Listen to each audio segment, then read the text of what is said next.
Hello everybody and welcome to this little video about the Shinobi on the new map Temple Garden. Yo.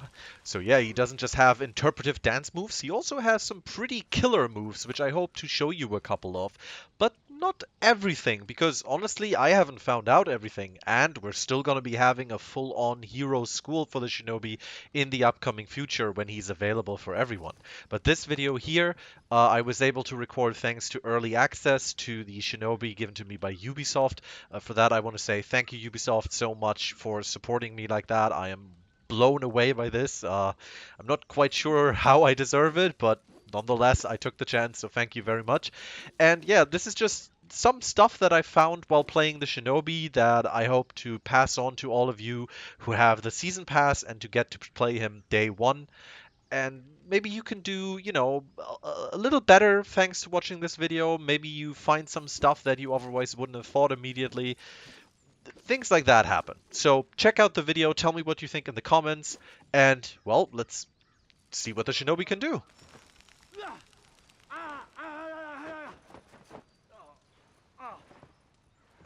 So the number one attack of the Shinobi that I want to show off for you is his double dodge kick. The double dodge kick is being done by pressing the dodge button 2 times and then following up with guard break. You can also follow up with a light attack or a heavy attack. However, those are not special. They don't have any special properties. They can be blocked, they can be parried, they can be dodged. There's nothing special about them.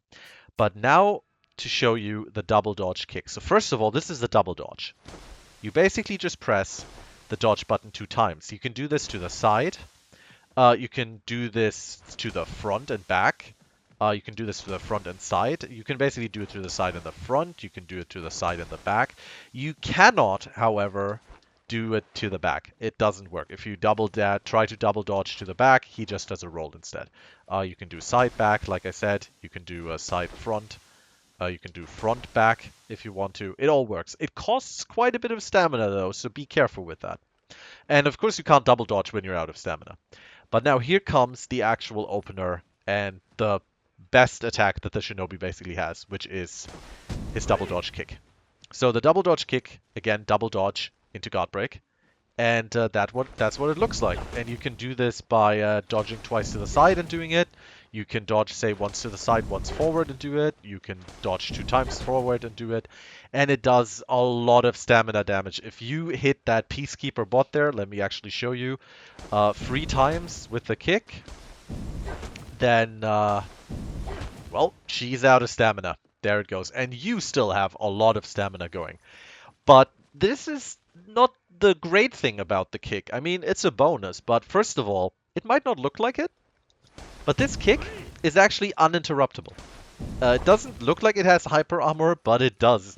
So even if the opponent throws like a light attack or some Peacekeeper zone or whatever to try to interrupt you, you will eat the damage, but the opponent will eat the kick.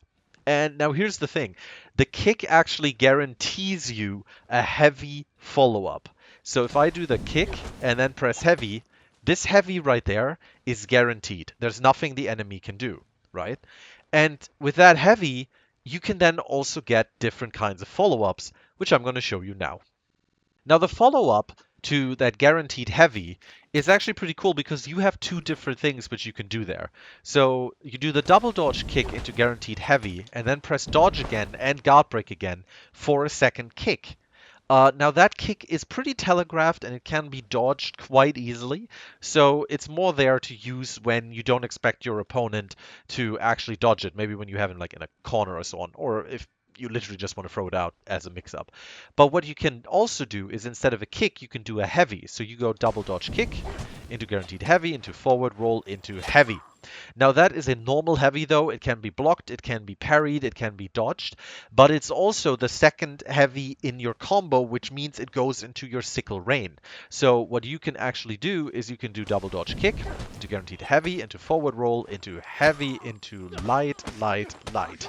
Those 3 lights are guaranteed. They cannot be blocked or anything. They do bleeding damage, and you just have to get the timing right, which is pretty much every time that I'll show it to you again. Every time that you hit, you basically press the light attack again. Just when it goes like click, and then you got the timing down. So that's something you can do with the heavy out of the double dodge kick.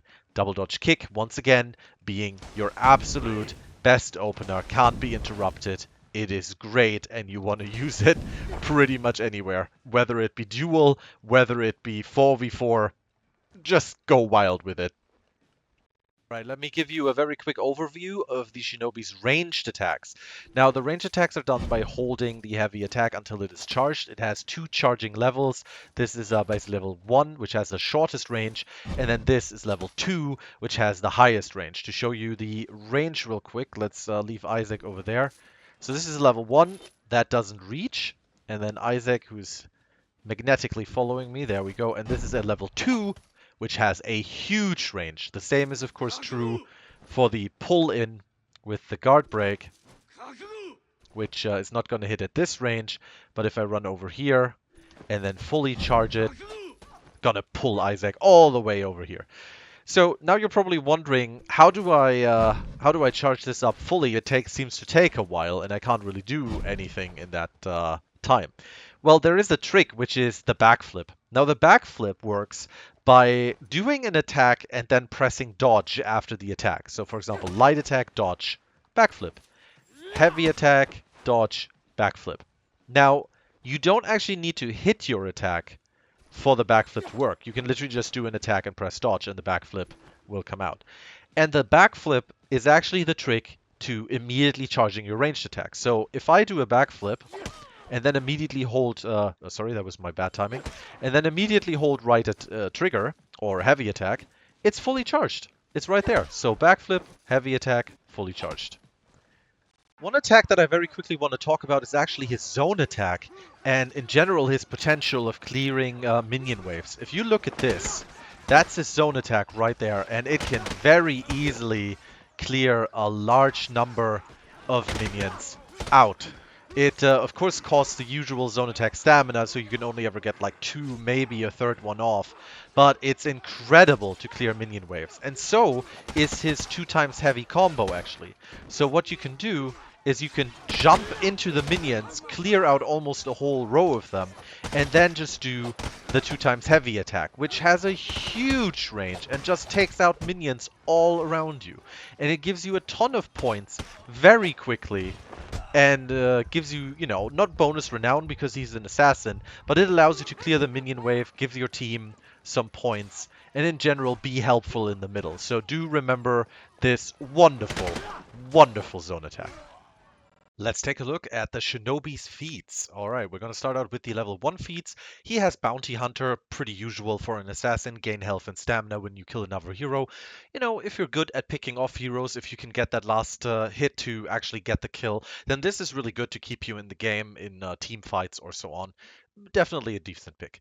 Now, the second one we have Stealth. Stealth is the same one that, for example, the Peacekeeper has, hides yourself from the HUD, radar, and aim assist. I really, really like this. It makes it easier for the Shinobi to be in team fights, to even when he's low on health, the enemy is not going to be able to see that. You can kind of escape or hide yourself in the minions a little bit. It's a pretty good one. I love this one for level 1, absolutely. And then we have the Ki. The Ki is the same one that the Orochi has. It's a stun nearby opponents with a scream, so you basically do a little scream at the top of your lungs, and nearby opponents are very, very briefly stunned. Honestly, I don't really like this one. I don't like it on the Orochi either. I think the range is okay, but it has a really weird delay before it actually happens. You can't, like, fluidly do it out of an attack. And honestly, the stun is so minuscule, I would just go with Stealth. Now, as level 2 feats, we have Smoke Bomb, that's also known from the Orochi, grants a small shield, this is to yourself, and disables the lock-on of anyone in the smoke. That, by the way, includes you as well. So I'm not a big fan of this one. I mean, the shield and so on, no lock-on, can help you survive and run away, but I don't really equip this one. Shooting stars. Now that's a nice one. That's a new one from the Shinobi. Throw multiple shuriken in an area in front of you. You can see that the footage on the left there. It's pretty decent. I mean, you know, like hitting things in front of you, multiple shurikens, it's always nice. It does okay-ish damage. It's an option. I haven't really used it much because I didn't like it that much. And number 3 is Revenge Attacks. That's a passive. Attacks fill the Revenge meter, same thing as the Orochi. This one for me is pretty much an insta-pick. I love this one. It's passive. I don't really have to do anything. And it fills up my Revenge meter with any attacks. Especially useful with the Shinobi in those Dominion or Elimination modes and so on when there's group fights, because he can stay out of the camera of the opponent, out of the way, and throw his ranged attacks in, and every one of them gives him Revenge meter. So very nice. Feat level number 3 starts off with Sharpened Blades. Once again, a very known one. Attacks inflict low damage over time. So that means you add a bleed with every attack. Nice thing is this works pretty well with the guaranteed light follow-up on hit for the Shinobi, so you can increase your damage output by quite a bit. I like this one when you're going for a build to try to take out enemy heroes. Definitely a good pick. Then we have the Nukikubi. The Nukikubi is a passive and it's a Shinobi only feat. It's gain stamina on successful attacks. Now, that's again something. This keeps you in the game really well. It allows you to throw out ranged attacks who are decently costly in stamina quite well, and you always get a little bit of stamina back. If you couple that with revenge attacks there, the passive, it works really well. You get revenge for each attack, you gain stamina back for each attack. I've been playing with this one equipped a lot, and it treated me very, very well. And the third feat in level 3 is Slip Through. Slip Through is a passive, and dodging raises attack for a short duration. I've been playing around with this one, and I was really surprised by how much it actually increases your damage. I think it's like 30% at least, if not maybe even almost 50%. The cool thing is that your backflip on the Shinobi actually counts into dodging as well. And yeah, so you get that every time you do a backflip, so you can, do some attacks, do a backflip, then you have increased attack, or you can dash towards your opponent, do an attack. It works, of course, with his dodge kick as well. So you do the dodge kick, get the buff, you get the kick, get a guaranteed heavy follow-up with increased attack. It's a really, really good feat.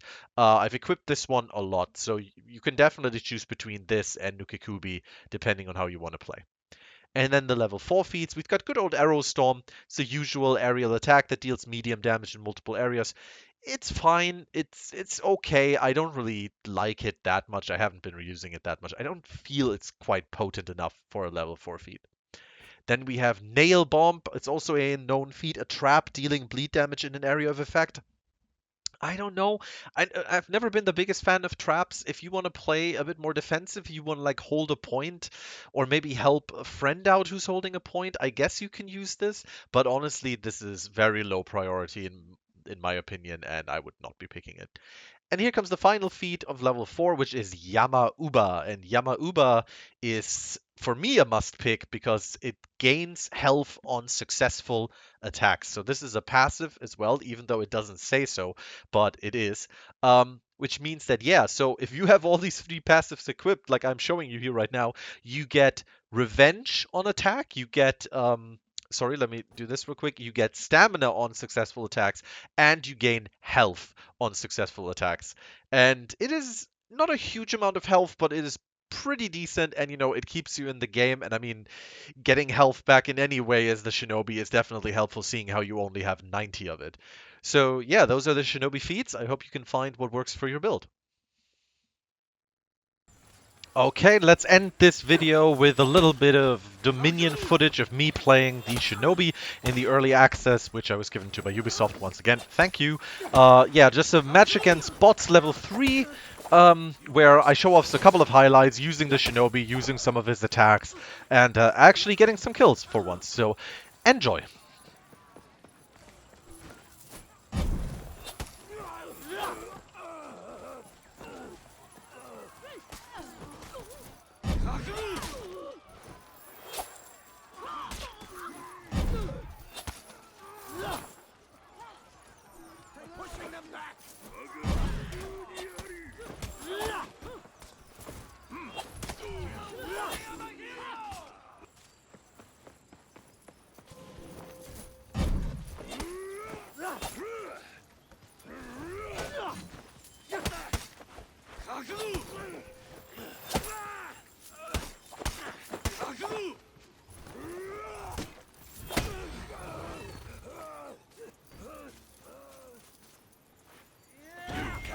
Zone C. You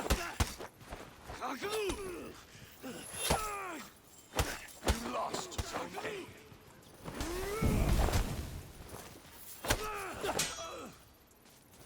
You captured Zone A.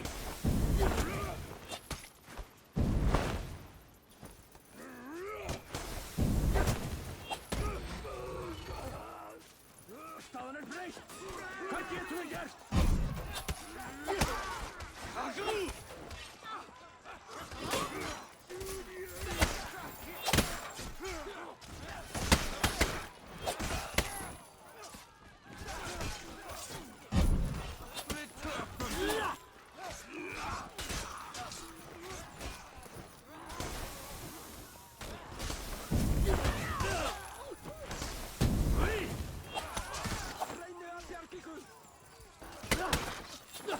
You lost Zone C.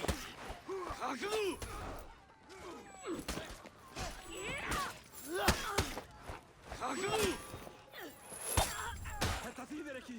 Við höldum þetta ekki út!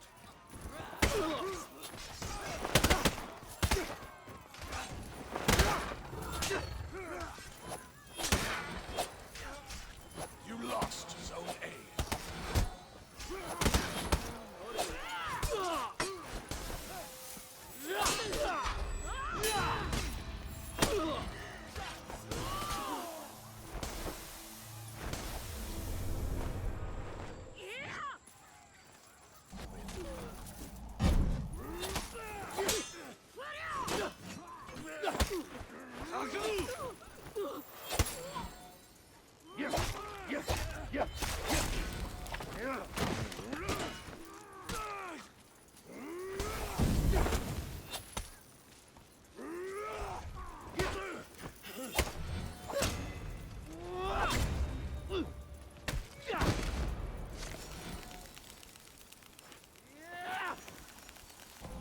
Enemy team is breaking.